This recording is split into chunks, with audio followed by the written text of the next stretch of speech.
Okay, we're live here. Let me get the other thing going. Let's see. More. Can I? All right. While everyone's trickling in, I am just getting my stream started here on the other one. So, more. Oh, shoot. Post something. Post an event. Aha, here we go.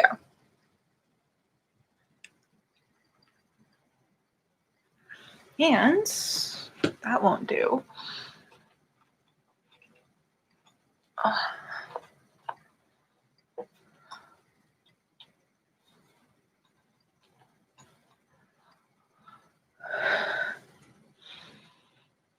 And we're just going to do one more camera magic thing. Just giving people time to trickle in. Okay, and we're live. We're live on 2 platforms now, and we're gonna get started. Hello, this is your weekly Viola Waltz coffee break. Pushed back to a day later due to some circumstances relating to trying to prepare for a long distance trip in the era of COVID-19. So I'm going to give you all like 2 or 3 minutes here to trickle in. If you're coming into my event today, please say hi. I'd like to know who's watching. Okay. And I got caught in the rain on my way over here, which is why I had to push this back even further. Like, I walk to my studio every day. It's just like a mile from where I live. And I was about halfway there, you know, past the point of going home to grab an umbrella. And the skies just opened up. So that was fun. Okay. Hello. Hello, YouTube. Happy to see you. So gonna do a double check thing here.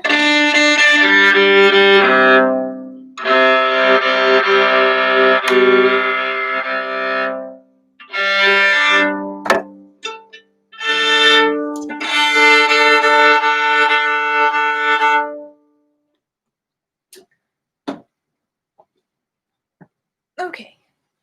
We have 1 person watching. That's cool.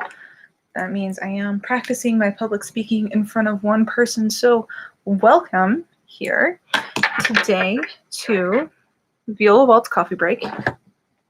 Today we're talking about an old favorite of mine called Gold and Silver Waltz. And I gotta tell you, I learned a lot on this journey of discovery. I originally thought that this waltz was composed by my teacher, Dale Morris, who taught this to me more than 10 years ago, because his recording was the only recording I could find at the time. And I couldn't find mention of it really anywhere, but this was also before I really knew how to search different archives and things like that. So let's get into it. We're going to start from the classical end of things. Like, I'm really excited. This is actually a true example of one genre informing the other. So we're going to start with the classical side. Gold and Silver Waltz, also known as Hungarian or German waltz, comes from Austria-Hungary. There was a composer named Franz Lehár. He wrote operettas and light classical music. Really, his style kind of reminds me of Strauss, Richard Strauss. No, not Richard Strauss. The other one, the Blue Danube Strauss. And his most famous example is The Merry Widow, which is an operetta that is still played pretty frequently. So we're going to get started with some musical examples. I'd love to demonstrate the original iteration of this piece. So this is actually, this comes from a waltz piece, and it's one of like half a dozen different melodies that appear and disappear throughout this piece. So I'm going to turn my Bluetooth back on because right before I went live, I got a phone call. And I'm going to start about 30 seconds before the melody appears. This is a really fun little classical piece. And it'll be really clear when the waltz actually starts, when the melody we're looking for starts. So we'll start here.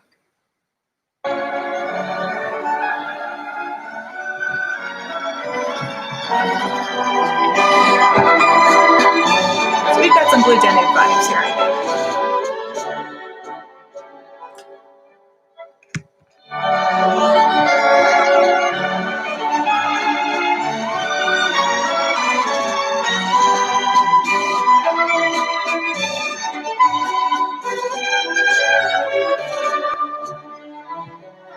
Right here.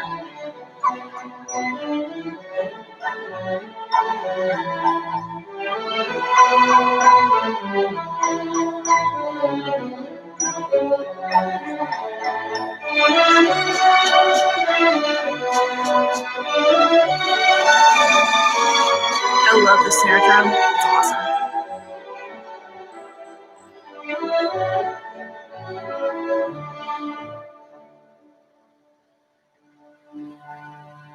It goes through one more time.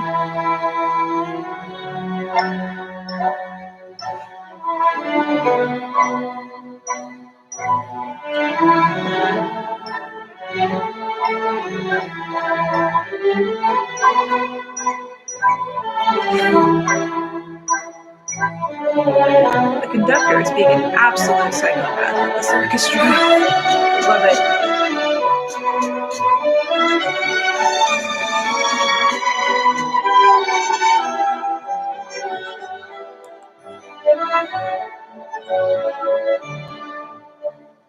All right, so that's where the melody ends in this piece. The piece has another like 2.5 minutes. It's an 8-minute piece with just all these different really charming little German-esque melodies. And yeah, so that's Gold and Silver Waltz as it first appeared in published form.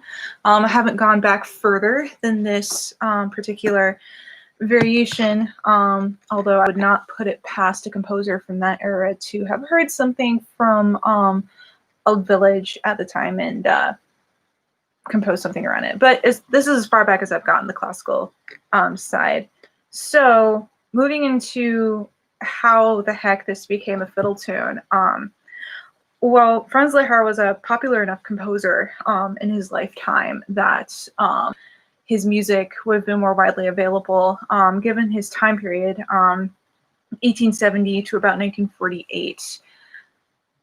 Right around the time he would have been composing, we would have had some advancements in recording technology, which would have made classical music more widely available to more people at once. So you wouldn't have to just go to a concert hall to hear new classical music. You could listen remotely.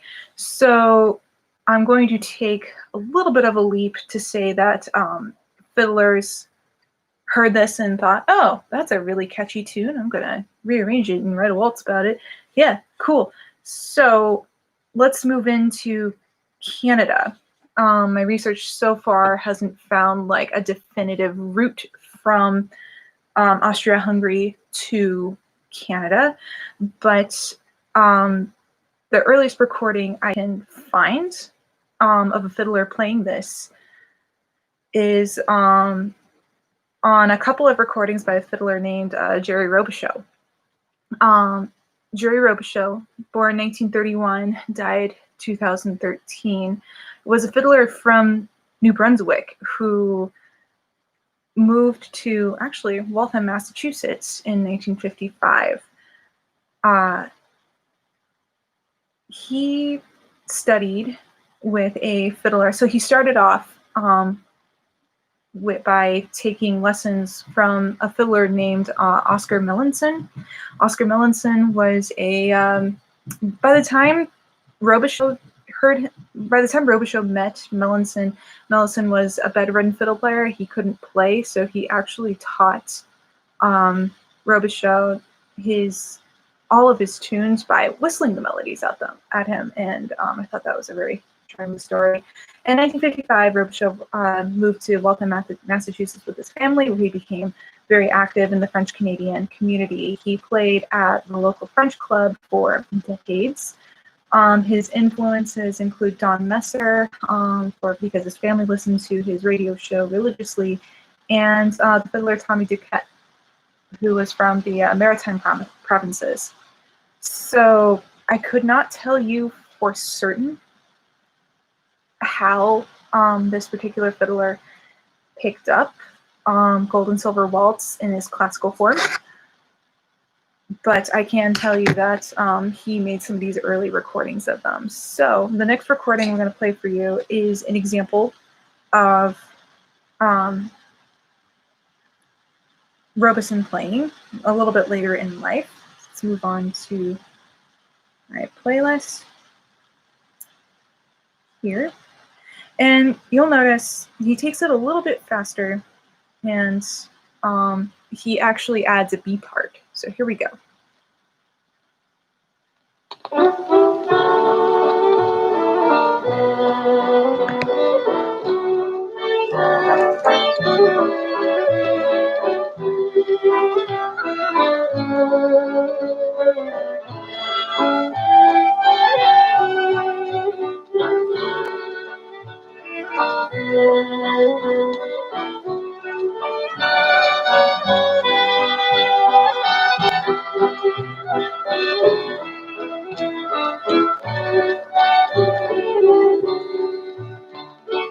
Now here's the B part you don't hear in the classical recording.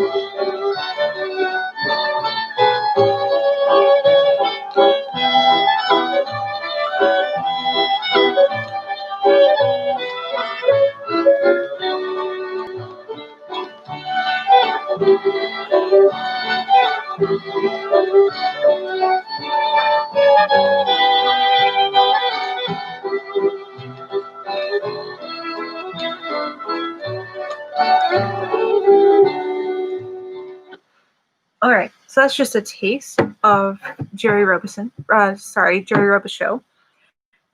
And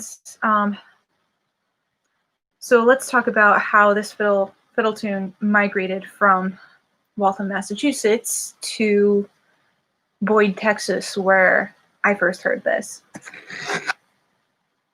So the theme of this series is that fiddlers borrow and steal from each other all the time. So fiddlers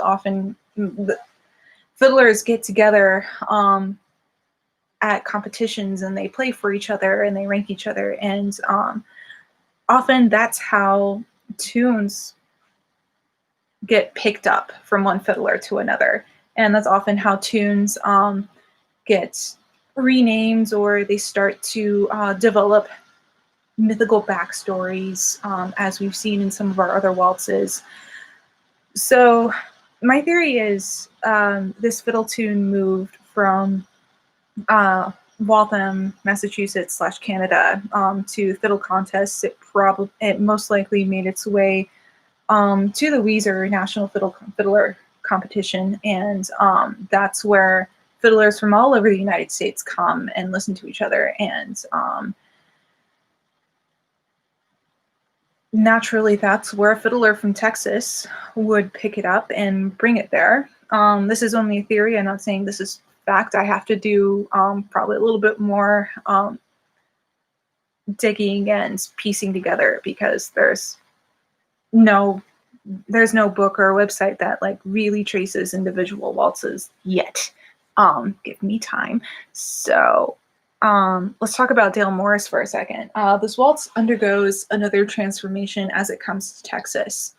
Dale Morris Sr., who lives in Boyd, Texas, just outside of Fort Worth,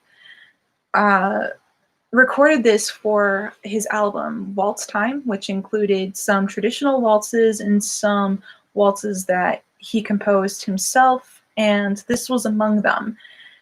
And Dale has a very distinct style. He plays waltzes quite a bit slower than a lot of fiddlers do, actually. And I wish I had a recording of him playing it for you today, but unfortunately it only exists in CD form.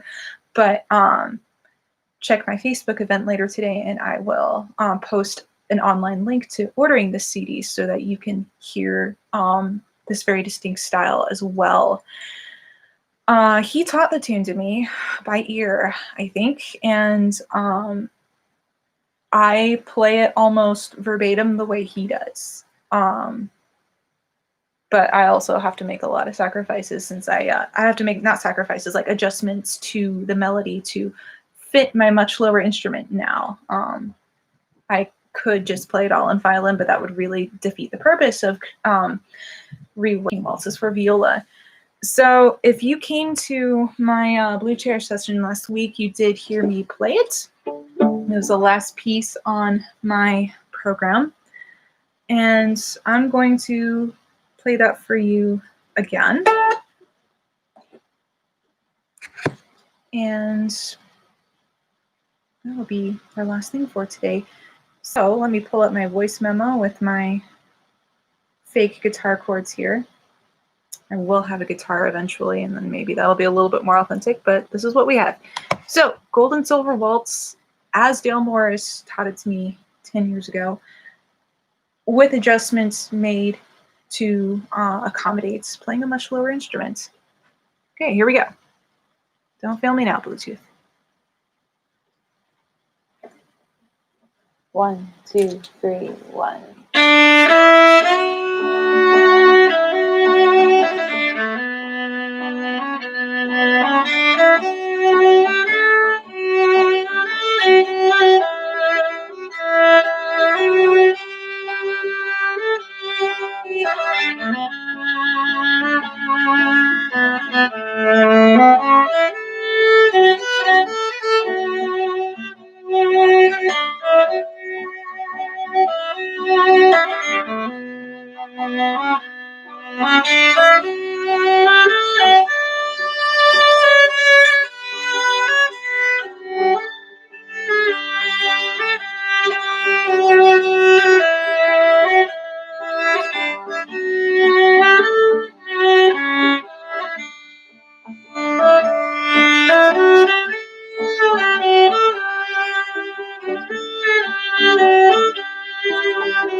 Okay, that's just a short introduction to Gold and Silver Waltz. I will be going into more detail on my Patreon page if you are interested in learning more information and hearing some more examples of it, because I found a bunch of really charming recordings, but I didn't want to bog this short video series down with all of the recordings. So keep an eye on my Facebook page, keep an eye on my Patreon. I will be posting more information on how to get full access to my research here with all of my citations and things like that. So yeah, that's Gold and Silver Waltz for you today. Check back in next week. Next week I'm going to be right in Texas, so I will be hopefully talking about a waltz that originated in Texas. I just have to dig through my archives and see what I can find. So thank you everyone who's joined me this afternoon. Thank you for your patience with me this week. I know I pushed this back and then I had to push it back again due to some unforeseen circumstances, but I will be back to regularly scheduled programming next Wednesday. All right. See you later. Bye, Facebook. And see you later, YouTube. Thanks for tuning in.